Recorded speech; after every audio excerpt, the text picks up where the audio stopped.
I'm back and I'm in trouble. After the video last week, I had a lot of people approaching me saying, dude, my life is more complicated. I have a lot more than 3 numbers. I do serious proposals. I have a lot of details that I need to present. What do I do? You want to find out what do you do if you have more details? Watch this episode. Boom!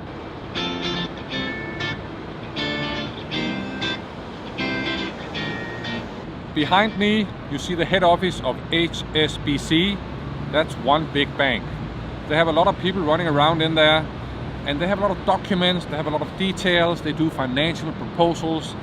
And if I tell them, you can only do 3 numbers, I think they will kick me out of the building. So I get it.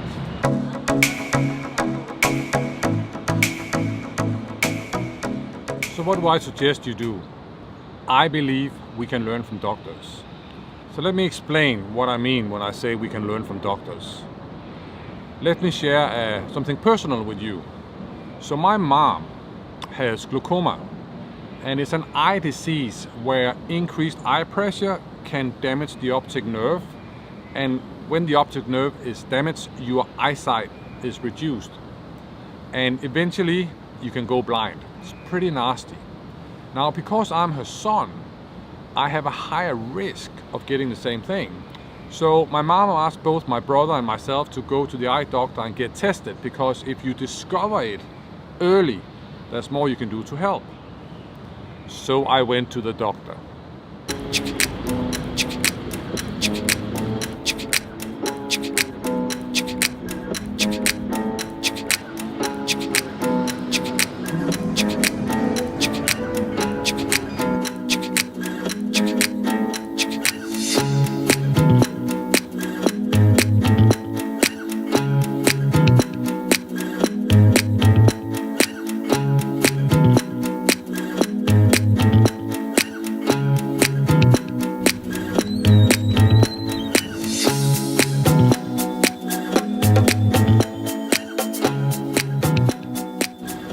So what happened? I'm fine. Yes, so far I'm okay. After I went through all the tests, they put stuff in my eyes, they looked from all kind of angles. The conclusion was that the eye pressure and my eyes are okay for now. But since my mom has glaucoma, and since there's a higher risk because I'm her son, I have to go back for regular checkups. So what's the point? At the end of the conversation with my doctor gave me a leaflet. Yes, they gave me a little handout that tells me more about glaucoma, what it is, what I'm supposed to look for, and how you kind of like take care of it and manage it. Why do they do that? Because they know that when you are at the doctor's office, you're kind of like a bit anxious, there's a lot of stuff going on. You're not just relaxed and ready to receive all the information that they give you. They know that. So they created all these leaflets that you can find in doctor's office, in the hospitals, wherever you go, about different stuff. So they can give this to you and you can take it home and you can read it at your own time. And when you do that, it's much more likely that the information will stick and you will actually understand. So how can we use that principle in the business world?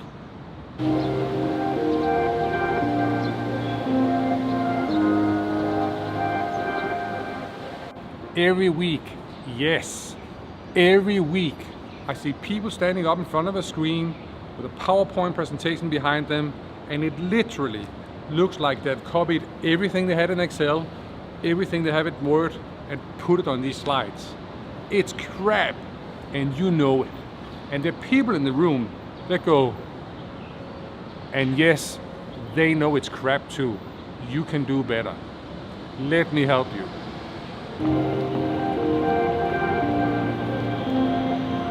Let's learn from the doctors. What do you do when you go back to the office? It's Monday morning and you are ready with your next presentation. Let me tell you, it's really, really simple. Next time you present, you keep the presentation high level. Key numbers, key data, key points. And then when you get to the details, you have a handout. Whether it's electronic or hard copy, you have a handout. And you can give it to the people and they can have it close to them and they can look at it and it's amazing. Example, maybe you're having a budget meeting and yes, you have numbers and yes, you have assumption. It's a lot of information, but you do an overview.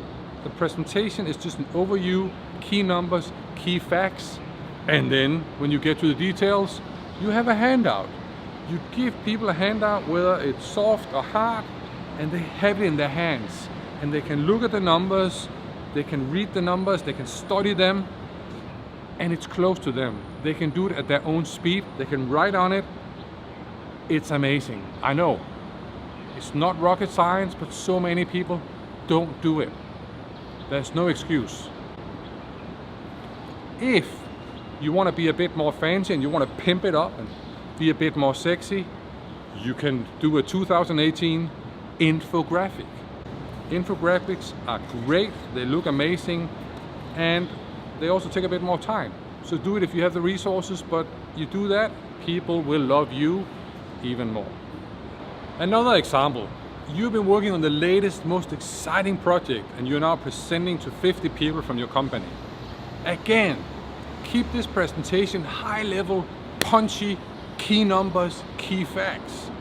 But be prepared for the people who want more detail. So you bring the little handout. So when people come up to you at the end of the presentation and say, can we have more? You go, yeah, here's a handout. They will love you. This was a shorter video with a very important point. And next time you go to the doctors, say thank you. Not just for what they do, but for these. Yes, their leaflets, their handouts, they do make a difference. And you can learn from them too. So this episode is dedicated to all the doctors out there who help you and me.